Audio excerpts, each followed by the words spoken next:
Okay, I want you to picture an incredibly tense, high-stakes scene right now. It's just days after the birth of a newborn baby.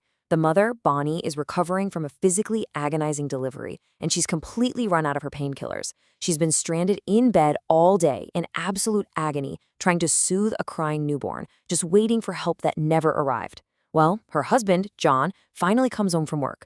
He's completely exhausted, running on empty, and has a very short fuse. He doesn't even realize she's in pain. She looks at him and says, "I've been stranded in bed and nobody cares." Instantly, he gets defensive.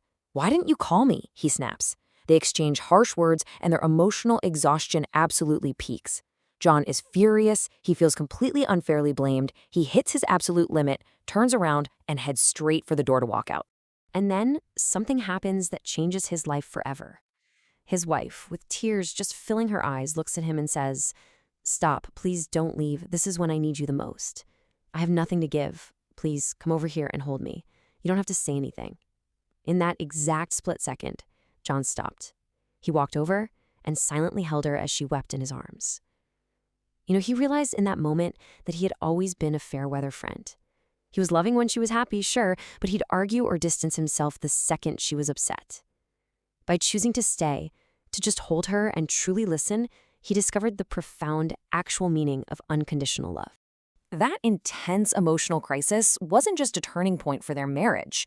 It was the spark for something massive. It actually inspired the author, John Gray, to embark on 7 years of deep research into how men and women relate entirely differently to one another. Welcome to this explainer of the Foundational Relationship Guide, Men Are From Mars, Women Are From Venus. Today we are going to explore how this exact shift in understanding gender-based communication has completely transformed how millions of people empathize with their partners.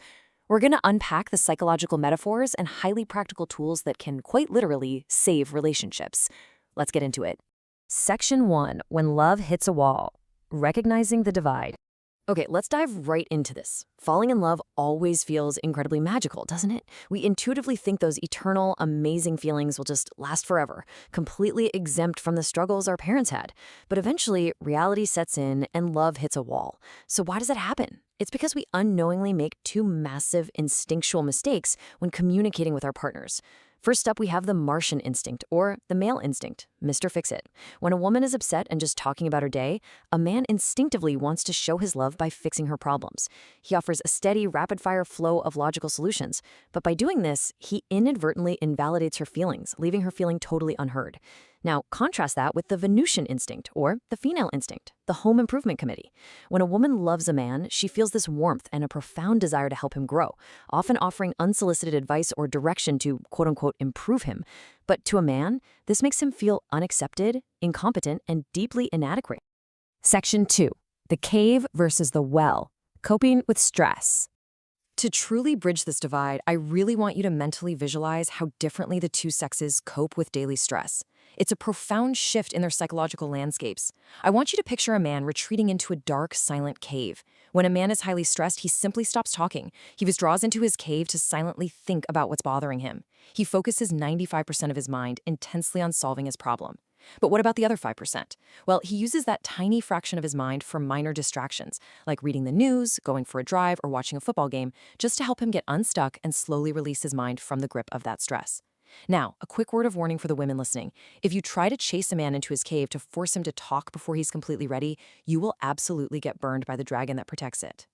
Now, contrast the isolation of the cave with the depths of the well. When a woman is stressed, she doesn't withdraw into silence at all. She seeks relief through talking. Imagine the incredible relief of just letting it all out, totally releasing the pressure valve.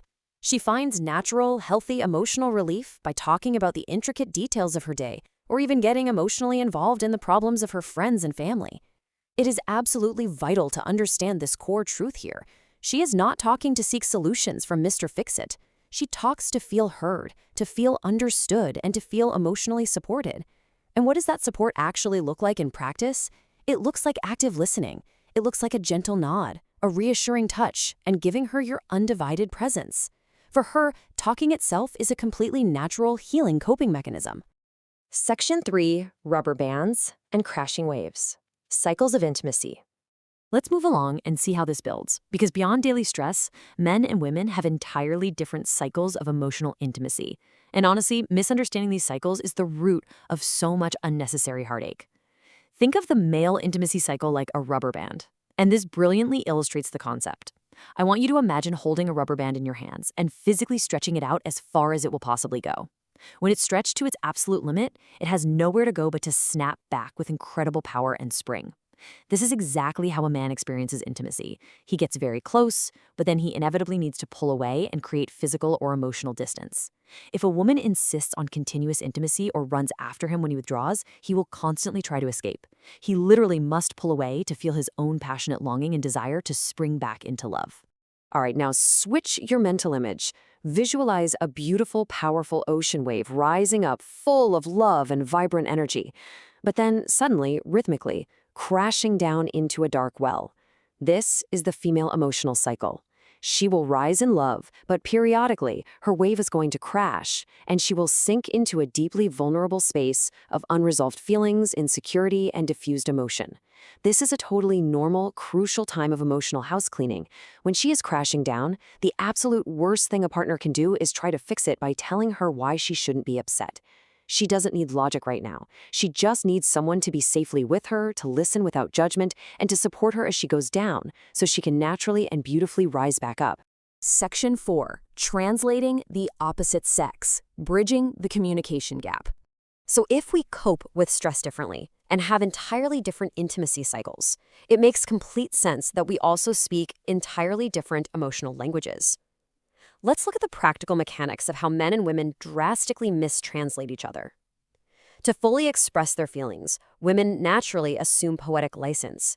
They use superlatives, metaphors, and grand generalizations to convey the absolute depth of their emotion. For example, a woman might sigh and say, "We never go out." What she actually means is, "I feel like going out and doing something together. I'm kind of feeling neglected." But a man translates this completely literally. He hears factual information. He hears, "You are a failure, you never do anything right, and you don't provide for me." Or when she says, "I'm so overwhelmed with everything," he literally hears, "You aren't doing nearly enough to help me." He takes her dramatic, expressive language as a literal, targeted attack, completely missing her hidden request for connection and reassurance. Now, what's really interesting about this next point is the sheer power of a single word. Notice this difference. When a woman asks for support, she might casually say, "Could you take out the trash?" Or, "Can you empty the dishwasher?" To her, it's just a polite, standard request, nothing more. To a man, however, who is deeply and inherently wired to value his own competence, asking if he could do something sounds like an insulting question about his physical or mental abilities. Of course he can take out the trash. She has the physical capability. But if she changes just one single word and instead asks, "Would you take out the trash?" it changes the entire dynamic. "Would you" doesn't question his ability, it empowers his desire to be of service to her. It makes it a choice to help rather than a challenge to his competence. It's a real game changer. Section 5. Keeping the magic alive. Tools for lasting healing. Understanding these metaphors and translations is incredibly powerful for sure. But how do we actually apply this to keep the magic alive over the long haul? Well, it starts with understanding what is actually happening during a massive argument. When a conflict explodes in a relationship, we almost always think it's entirely about the immediate problem right in front of us. But the reality is the 90-10 principle. So the crucial point is this: 90% of the agonizing pain, the rage, and the upset we feel in an argument is actually tied up in unresolved childhood issues or past traumas. Only 10% of the upset is actually appropriate to the present current issue. Recognizing this profound imbalance allows you to stop blaming your partner for 100% of your pain. It shifts the dynamic entirely and starts the critical process of looking inward for your own inner healing. To safely process that 90% of past pain, this explainer highlights a highly practical, actionable tool, the love letter technique. When you are deeply furious or hurt, instead of lashing out at your partner, you sit down and physically write out your feelings in 5 specific sequential steps. Step 1, you write out your anger. Step 2, your sadness. Step 3, your fear. Step 4, your regret. You absolutely must push through all of these difficult, uncomfortable emotional layers until you reach the 5th and final step, love. By safely exploring the complete, unfiltered truth of your negative feelings on paper, you automatically release their toxic grip on your mind. And that allows the foundational love, understanding, and forgiveness that's hidden underneath to finally rise to the surface. Ultimately, we have to realize that love is entirely seasonal. The spring of a relationship, falling in love, is effortless and magical. Everything is in bloom. But the summer, well, the summer is hard work. It requires us to actively unlearn our past programming, to sweat under the pressure, and to consciously nurture the relationship when the initial effortless magic fades. And in the winter of a relationship, you might feel cold and empty. But if you do the hard, necessary work in the summer, the spring will always, always return. As we wrap up this exploration, it's vital to remember that a successful, lasting relationship doesn't demand that either of you be flawless. Perfection just isn't required for great relationships. What is deeply required is tolerance, empathy, and the brave willingness to step out of your own familiar world to look through your partner's eyes. It is about keeping your heart fiercely open, extending compassion, and being willing to forgive, even when it is incredibly difficult to do so. The biggest, most life-altering takeaway from understanding the Martians and Venusians is that you can never truly change your partner. That is their job. But you can always change your approach. So the question I want to leave you with today is this. When frustration builds and the divide between you seems impossibly wide, will you choose to change your own approach and gently learn your partner's language rather than trying to forcefully make them speak yours? Think deeply about that in your own relationship dynamics.